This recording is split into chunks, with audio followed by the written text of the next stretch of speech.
Great. Welcome, everybody. Thanks for joining us. My internet and camera is a little bit finicky tonight. So if my camera freezes, I think you can still hear me okay. I'll just, unfortunately have probably an interesting face. But we'd like to welcome Dr. Andrew Gaetano. He earned a DPT from Ithaca College and is co-owner of Capital Area Physical Therapy and Wellness, a growing practice currently with 3 locations in the area that staffs 13 physical therapists. He is board certified specialist in orthopedic and neurological physical therapy, and also has certifications in manual therapy and strength and conditioning.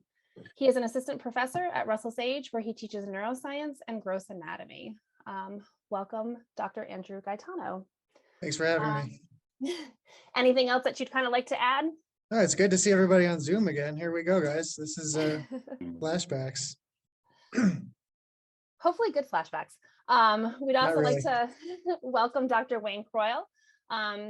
Dr. Croyle has been providing physical therapy services throughout the country for over 20 years across hospital, subacute, long-term, home health, inpatient, and outpatient rehabilitation settings. He graduated from SUNY Adirondack with an AAS in Physical Therapist Assistant, PTA, in 1999. From Mercy College with a dual degree in, a BS in health science in 2009 and a Doctor of Physical Therapy, DPT, in 2012. Wayne currently works at Glens Falls Hospital, specializing in acute care orthopedics, post-surgical total joint replacement rehabilitation, and is the site coordinator for clinical education, SCCE, for all of those that will be seeing that used a lot more. He is a member of the American Physical Therapy Association, APTA, Academy of Acute Care Physical Therapy, and is an APTA credentialed clinical instructor. So welcome, Wayne. Thank you. Thanks for having me. Hello, yes. everyone. Would you like to add anything else, or did I miss anything? Nope, that was great. Thank you. Great. Well, we're going to get started with our sort of pre-written questions, and I will kind of direct them to one of you at a time, and we'll just switch back and forth. So first one, how long before a graduation should a physical therapist student start looking for a job, and what's the earliest that you've interviewed a candidate? Let's start with Andrew. So I just personal experience. I started interviewing before I graduated. So there are plenty of people who interview before your anticipated graduation. If I remember correctly, I think I graduated in early December and I was interviewing, I think, in October. Now that's just me. That doesn't necessarily mean you have to do that, but I think it is up to you, the timeline when you want to start to do that.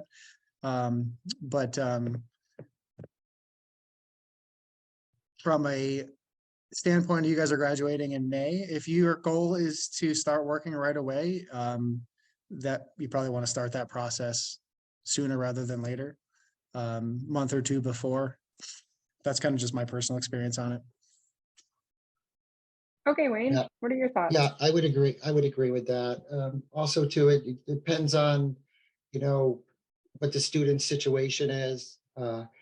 We've hired, PTs before they've graduated and they started working with temporary licenses.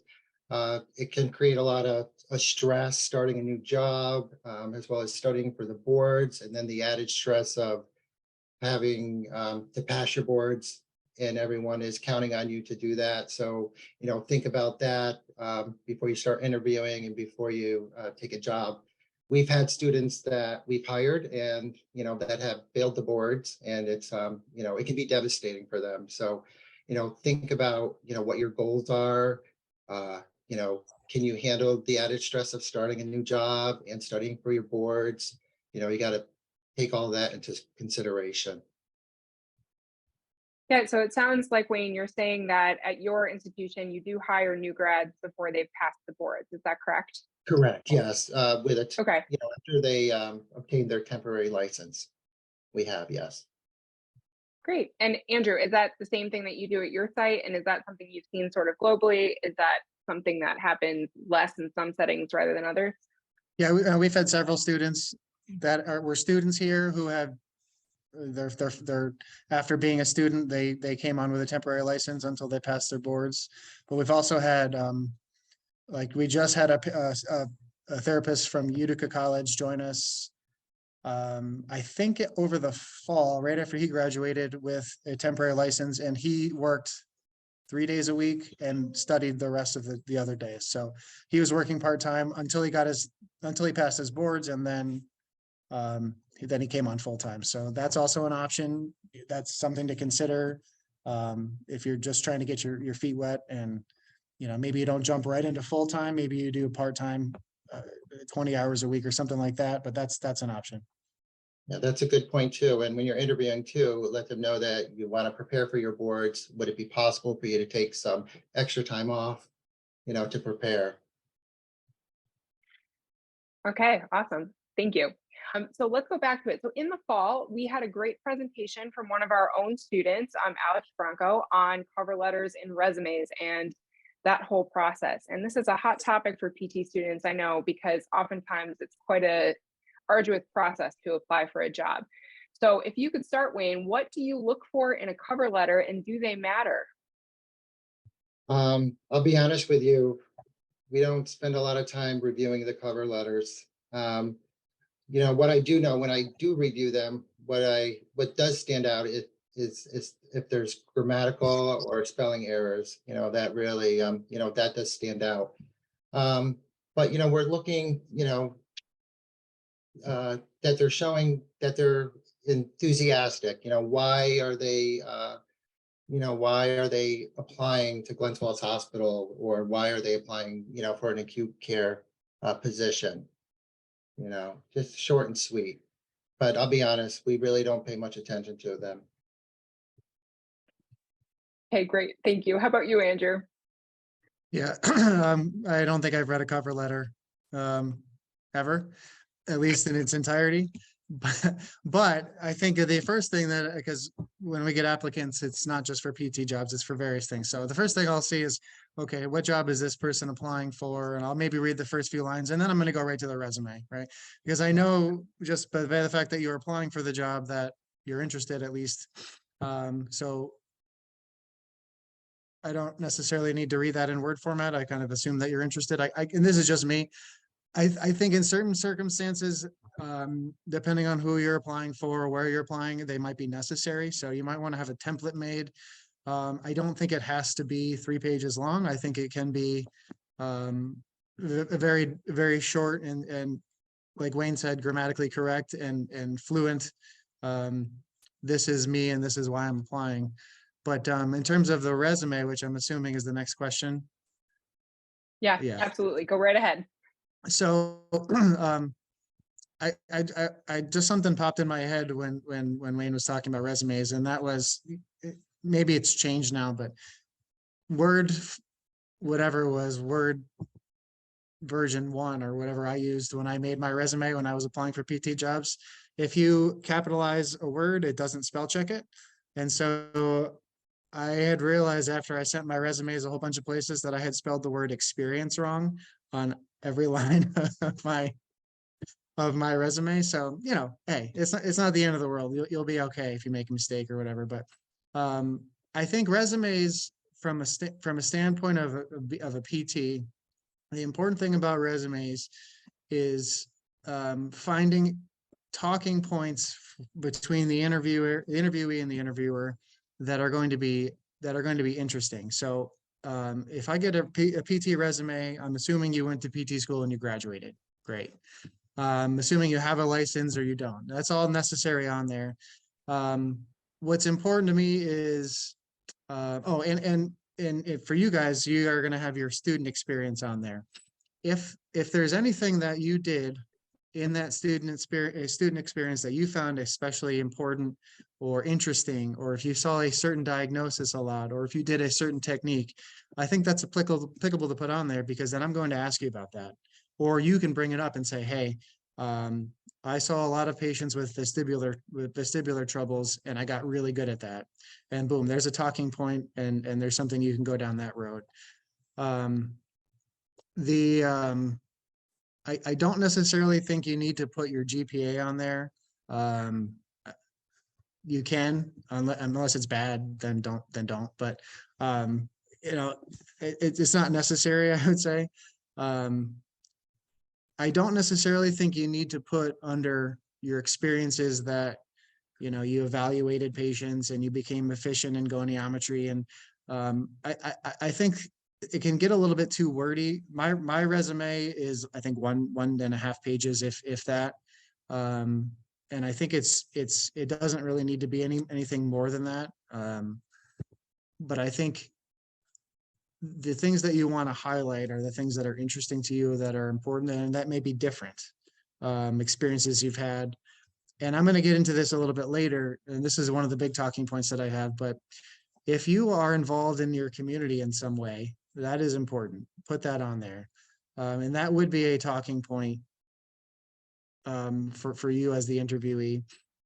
And I'll come back to that in a little bit, but if you are involved in a sport or a club, or involved in community service in some way, or in a certain group, that's important. So I think that should go on there, and you should talk about that. I won't talk too long.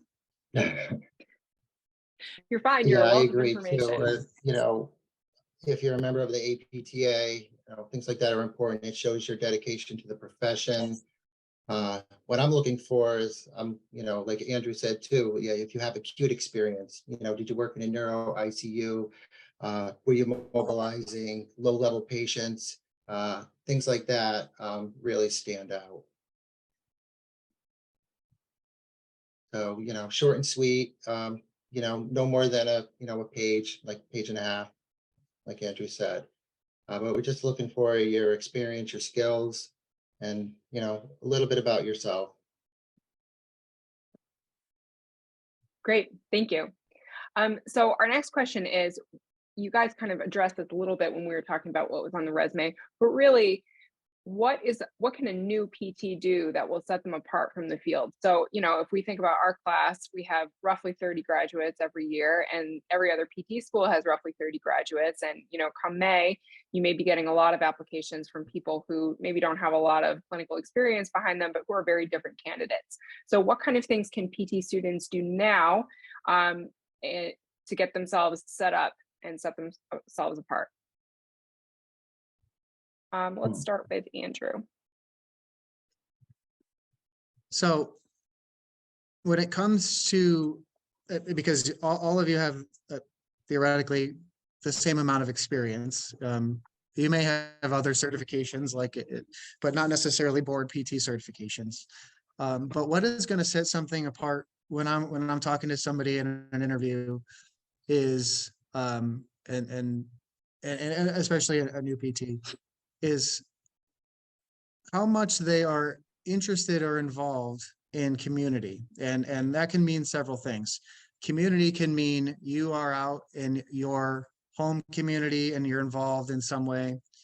You play softball, you do martial arts of some sort. Or how much do you want to be involved in the clinics community? So both of those things are quite important to me and to the people who I work with. And just being interested in being a positive beacon, I guess you can say, in your community is going to set you apart from someone who says, I just graduated with a 4.0 and I got an A in anatomy and all this stuff. And that's great. But I think one important thing here is we as PTs are in the field of serving other people. And that is a really important thing, not only serving patients, but serving each other and sort of as a team. And not only that, but if you're involved in the community in some way, you're probably going to have a following, and that is going to be much more attractive to an employer, a following of people who may get hurt and want your service. So for example, some of you may know I like to do jujitsu, which is like wrestling people and stuff. And I didn't do that at first. I started having a few patients who just roundabout ways were hurt from doing jujitsu, and I started seeing them. And then I thought to myself, well, people are getting hurt. It looks pretty fun. So I started doing it. And then all of a sudden, now I'm the guy who sees all the jujitsu people from here to Queensbury. And that is just an example of being involved in community. And if I'm going to be a new PT and I have all these jujitsu people or martial arts people or softball or basketball or whatever, dart club, and all of a sudden I'm involved in that way, and I have a following, that's going to make you more attractive to a potential employer. So Wayne, No. you're in acute care, so you have a very different setting. Do you have any advice? Yes, we're looking for, someone that is a team player. When you work in the hospital, you're going to be collaborating with doctors, nurses, care managers. So, you need to, have good communication skills. You need to be able to problem solve. So, giving examples of that, like Andrew said, being part of a team, doing community service, things like that are important. So what I'm hearing you both say, it is not the most important thing to have all of the letters and certifications right off the jump. It's more important to have sort of a conviction in a community and kind of understand where you fit in a team or a service sort of field than it is to worry about having all of your continuing ed done right away. Yeah, I mean, team, it's probably initially when I'm making a hire, it's probably the most important thing, and especially for a new grad, because I feel like if I put together the right team, the PT will come. The high quality service to other people is going to be there. But if I put together a team that is not congruent in that way, everything's going to fall apart. So almost always, if I make a new hire, I have people who are already working here not do the interview with me, but I have them meet afterward. If I'm potentially going to make a hire with someone, I will have the interviewee come in and hang out when I'm not around, and ask questions to the people who already work here, because I think that being able to be a part of a team and care for each other and help each other, that can make or break a place. And I've unfortunately seen things happen where that didn't work out. And so I think that's a good question to ask yourself when you go to apply, is what kind of team do you want to be a part of? What kind of environment do you thrive in? What kind of people do you like to be around? Those are all questions to ask yourself. Yeah, and also, we get to know our applicants. We do a behavioral based interview. So we'll ask you, give us the time you had to deal, with a difficult situation or a difficult coworker, or when you were a student at one of your affiliations, you had to communicate difficult information. How did you handle that? Give examples. So we're able to really get to know the applicant too by them providing those real life case scenarios too. So, be prepared to, talk about yourself and talk about your challenges and some of your experiences during your affiliations. Or doesn't it really even have to apply necessarily to your clinical affiliations, but, outside of PT school too, being part of a team, things like that. Great, thank you both. So let's switch gears and talk about the actual interview a little bit. So this is kind of a cluster of questions, and maybe you can kind of speak to the whole piece. So what should PTs plan on wearing to an interview? Are there any body language cues that you look for? And what is the most common interview mistake? So I think all of those could kind of go together. So would you like to start, Wayne? Oh yeah, sure. I would say, dress a little bit, above business casual. You certainly don't want to be, showing up in jeans, nice dress shirt, pants. I don't think you need to wear a suit and tie, but maybe a dress shirt and a tie, or a shirt and a suit jacket or something like that. You just want to look professional.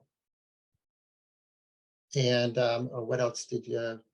what else did you ask Yeah, maybe I about? shouldn't have combined them all. Oh well. Yeah, Body language cues and then interview mistake. eye contact, I think that's really important. Good posture, especially with us being a physical therapist, that's important. As far as like big mistakes, is that what you said?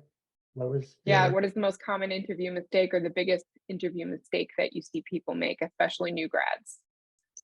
But yeah, I would say to, not showing that they're flexible, especially if you're applying for a job in like a hospital, we work 365 days, hospitals are open 365 days a year, 7 days a week. So if you're going to be working in a hospital, you're going to have to work weekends, you're sometimes your hours will be different. They're not always the same. So, and also too, when somebody's applying for a position in the hospital too, that, they ask like, oh, well, if an outpatient position comes available, will I be able to, transition into that, talking about that, right away when we're looking for an acute care physical therapist, that's a deal breaker.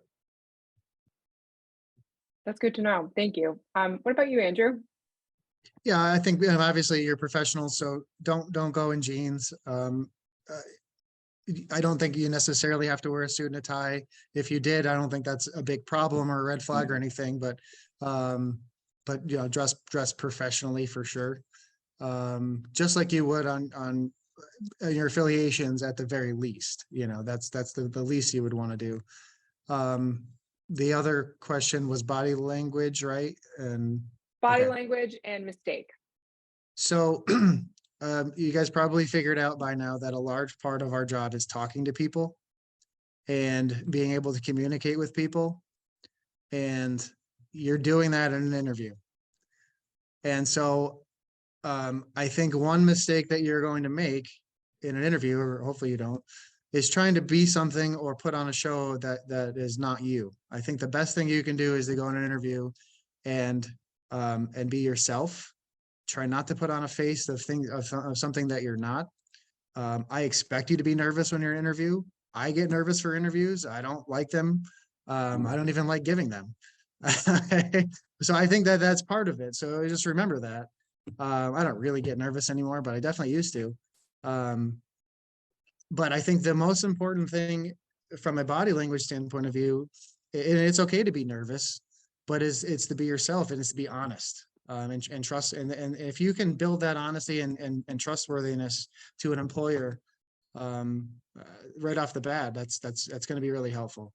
Versus trying to put on a false sense of a display of overconfidence can be harmful. So long story short, be yourself. Just a personal experience for one of my jobs.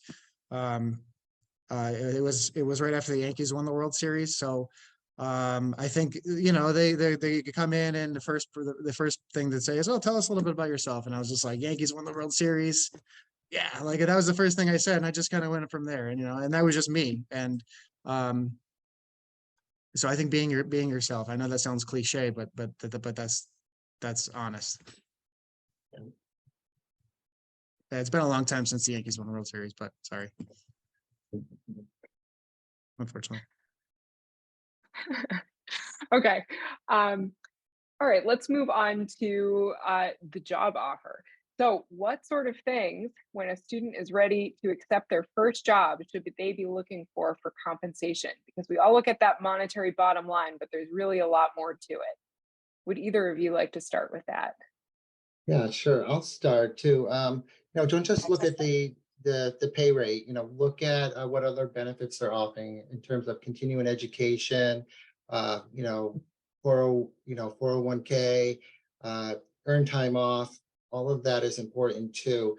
And I myself worked a lot of non-profit jobs so I could qualify for public service loan forgiveness too. So that's something to consider. And you got to take that into play. I had over $100,000 forgiven because I worked 10 years in public, in the public service. So, so that's important. Like I said, continuing education, yeah, I think that's about it. Great, thanks. So yeah, definitely, you know, what Wayne said, those perks that oftentimes go unnoticed, and everyone's just like kind of can unfortunately focus on the pay rate and ignore the other benefits that may tilt the job one way or the other for you, which is, do they reimburse for continuing education? If so, how much? Is there an IRA or 401k?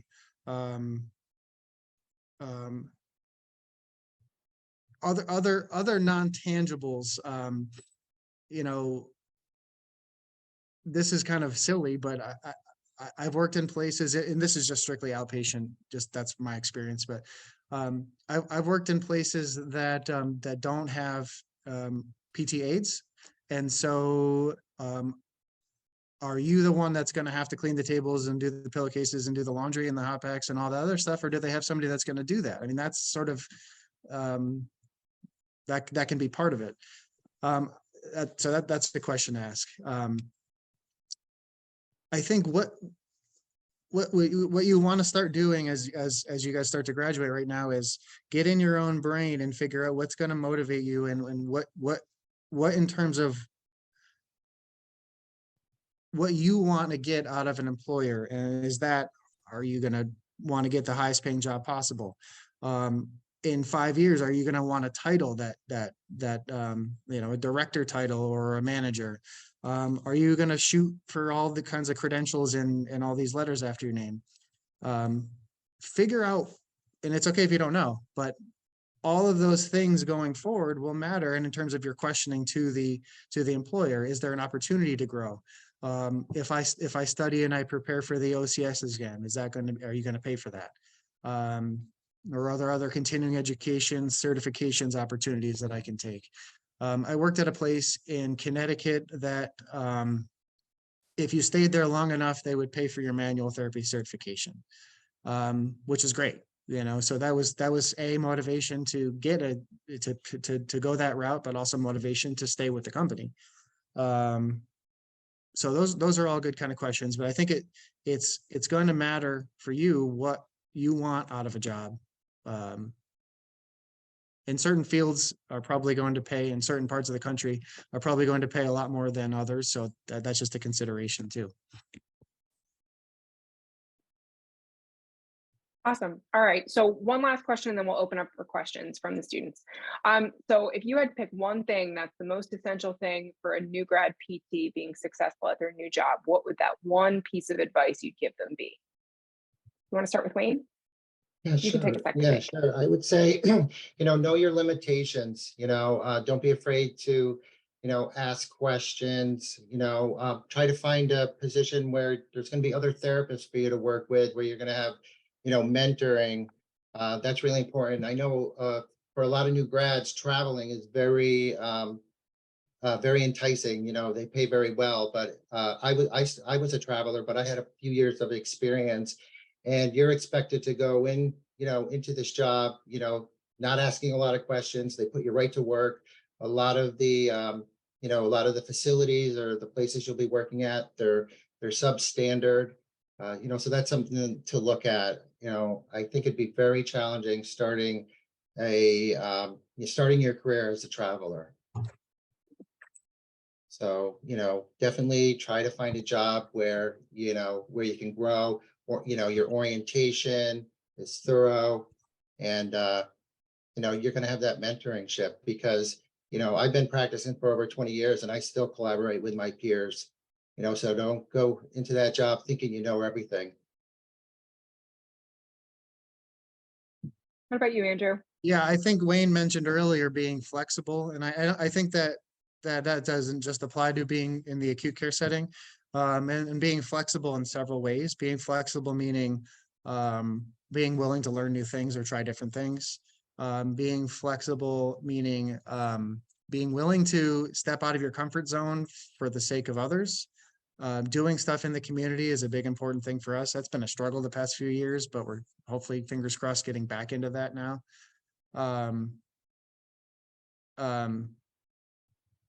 You know, being flexible and being able to take care of people, which is what we're all doing here, right? So being selfless in that sense, and anybody here in this room can do that right now, right? You can be selfless and you can be in service to others. And I think that's the attitude that is probably the most important thing. Great, thank you. Okay, so we are going to open it up for questions. So you can do this two ways. You can put a question in the chat to either Dr. Ayosa or myself, or you can raise your hand using the little raise your hand function at the bottom, and we'll get to you in order.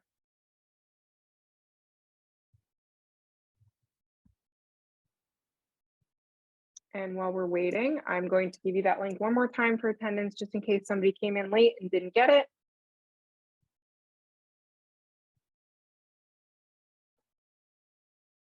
Oop, that's probably not the right link.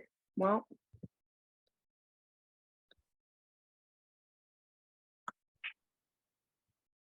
You want me to pick a few people out and ask them questions? yeah, go ahead. All right, hold on. Let me see here. I'm just kidding. You can start asking them anatomy questions. Yeah. Nor They're drew real them. nervous. I don't know if you guys knew, but Nor is sitting right next to me. Because she's a student here. So she drew the brachial plexus on the board earlier today. So that's good. I did a great job.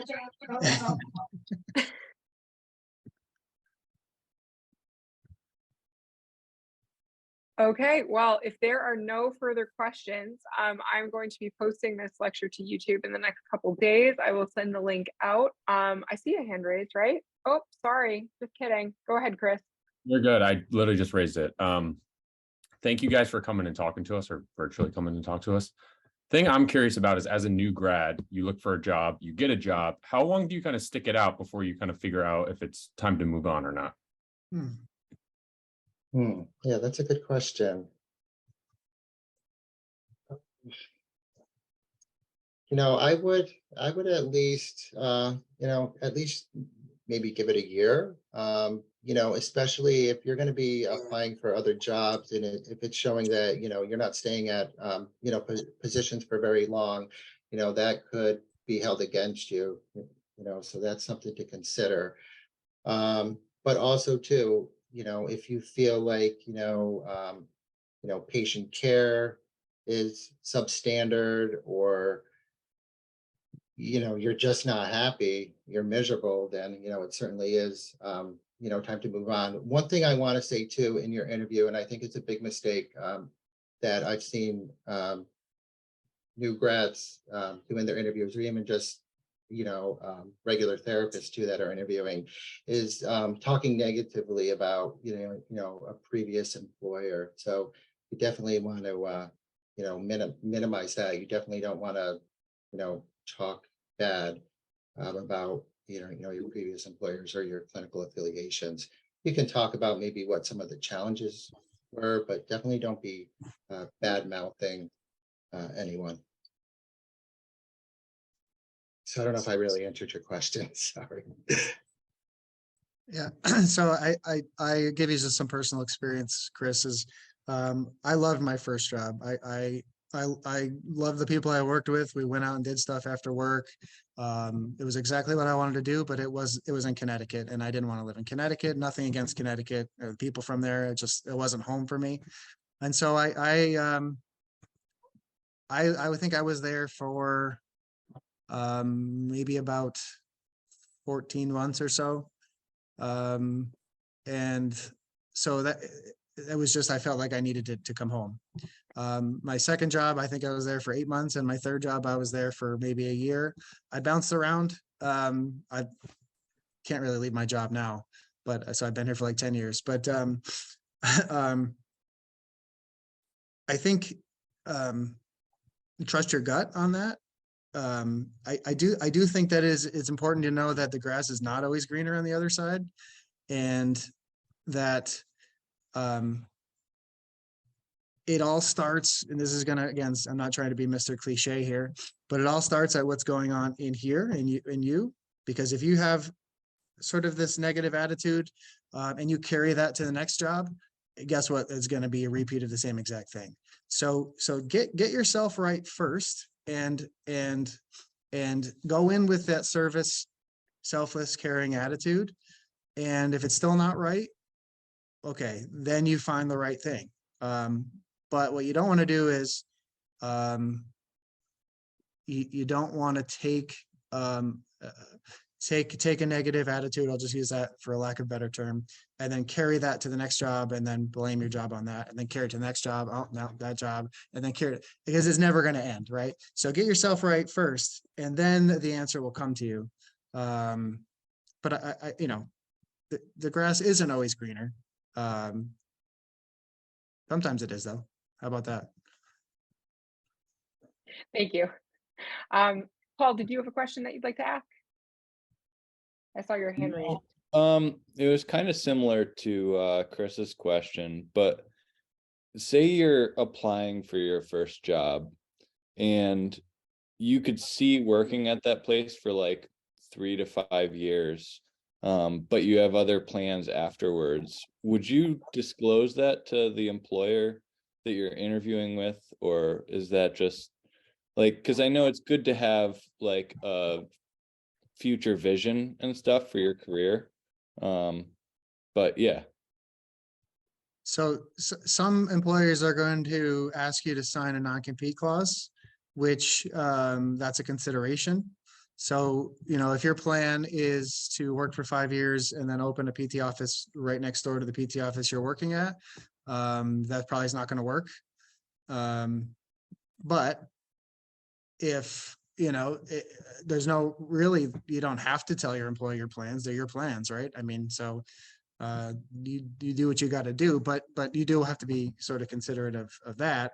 That's just something you want to, you would want to plan ahead, because if you sign a non-complete clause and then I want to open a clinic, you might be a little constrained on that, but no, they're your plans, I think. Yeah, or your goals could change too. So, I mean, if you're definitely dead set on, leaving in 5 years or whatever your goal is too, I mean, it just really depends. I wasn't thinking about the whole non-complete clause if you want to start your own business, but that's definitely something to consider.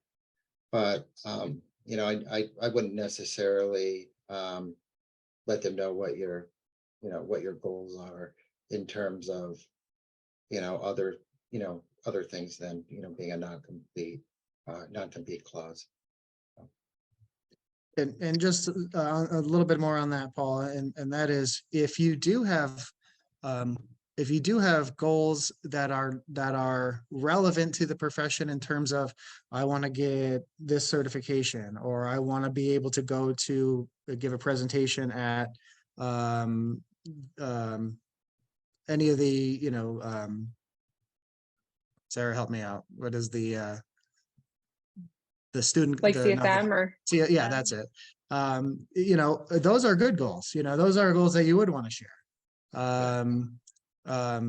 Or I always go back to, if you have community goals. I want to give presentation in a nursing home twice this year, or I want to at the YMCA, and these are things that we've done in the past few years. We put on a balance or fall prevention day at the local YMCA. Those are great goals. Those are things that you do want to bring up. But if you don't always have to talk about your personal goals with other people, your employer being one of them. I mean, sometimes it's better if you have your heart set on something. Sometimes it's better to just do it instead of talking about it, I guess. Yeah. So I have a couple questions in the chat. And the first one is, do you have any tips on starting salaries and how to negotiate for them? Well, at Glens Falls Hospital, and probably a lot of the hospitals, as far as starting rates go, they're pretty set in stone. You can certainly try to negotiate. A lot of times, maybe they'll offer you a sign-on bonus, or perhaps you could negotiate maybe some more earned time off, things like that. Try to sell yourself. It doesn't hurt to negotiate, maybe then give them a range and tell them why you feel like you deserve that. But do your research, see, what the rate is in the area. If you're not applying for a job upstate New York compared to downstate, Westchester County or New York City, you know, the salary ranges are much different. Yeah, I agree with Wayne. I think this part of the country, unfortunately, we're kind of stuck with what we got in terms of reimbursement rates and all that. I think if you were to negotiate is a tough word there, because being a new grad, unless you have a really excessive set of skills, or really involved in your community where the employer is going to say, well, this person has a following. If you got 7 million people on your TikTok that are watching you, and you're going to get, you know, all right, then you can start negotiating, or if you have a following. But I don't think it hurts to say politely, is there anything else that, you know, I really like to explore this a little bit more. I really like this. I really like the opportunity to work at this job. The salary's a little low. Is there anything that can be done? You know, and that's different than, I want $20,000 more than you're giving me, and I'm worth it. So I'm going to walk away. You know, that's not something that I think anyone, that I wouldn't do right now anyway. But anyone really is equipped to do when you're first starting out.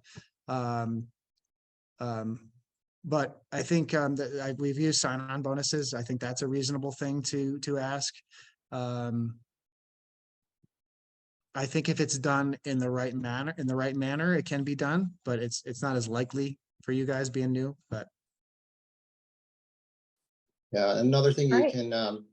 another thing to look at too is, you know, if you're an athletic trainer or a certified strength and condition specialist.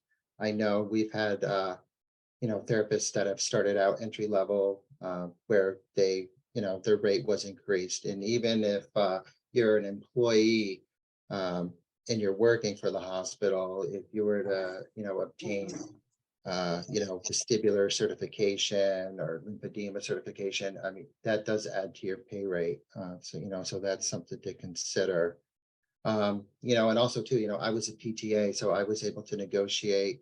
You know, I interviewed some places, they wanted to start me, you know, out as an entry level physical therapist, but, you know, I was able to negotiate. You know, I have 10 years experience as a PTA, so I was able to get a little bit more money. But if you're going to negotiate and you're going to try to, you know, earn, you know, get a higher rate, you know, you really have to have a good reason why you're going to get it. Great. Thank you for that information. We have one more question in the chat. How often are your employees evaluated and how?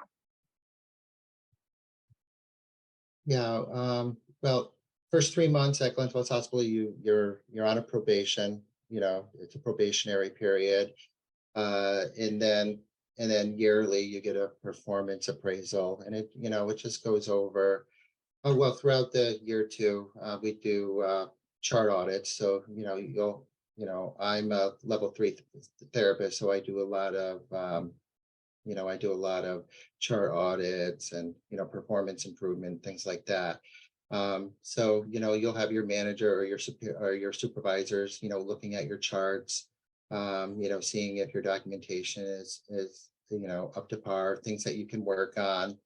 And, you know, you'll have the annual review too, where it talks about, you know, are you meeting expectations? Are you above expectations, you know, in terms of your job performance? So usually, you know, first 3 months and then yearly. yeah, yearly, right? And so I think what it's, and I think what's hidden in that question is after I've been there a year, should I expect a raise for being there? And that isn't necessarily the case, because I've given raises not during a review. We've had reviews and not given raises. And so I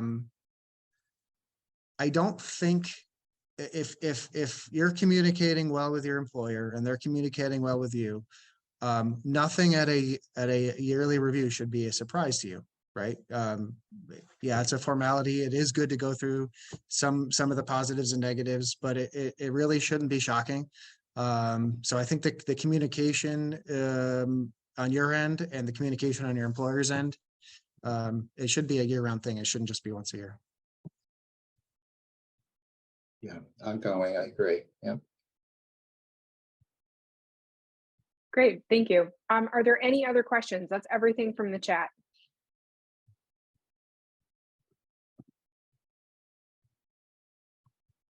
Okay, well, it is just after 8 o'clock. And I don't know, I'm tired. I'm sure you guys are too. And many of you have clinic tomorrow.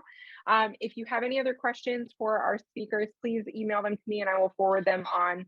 And I look for that email with the link to the video. Just a reminder, if you need to get professional development credit for this, the form is available on your drive and we will leave a folder out in Scrimshaw on the easel for you to drop those off. If you're out of the area and on clinical, just let Dr. Iosa or myself know and we'll figure out something else for you. But other than that, I'd like to thank our two speakers, Andrew and Wayne. We really appreciate your time and your expertise and your willingness to help the next group of physical therapists. So thank you. And Dr. Iosa and I will stay on for a couple minutes if there's any lingering questions, but you guys are free to go.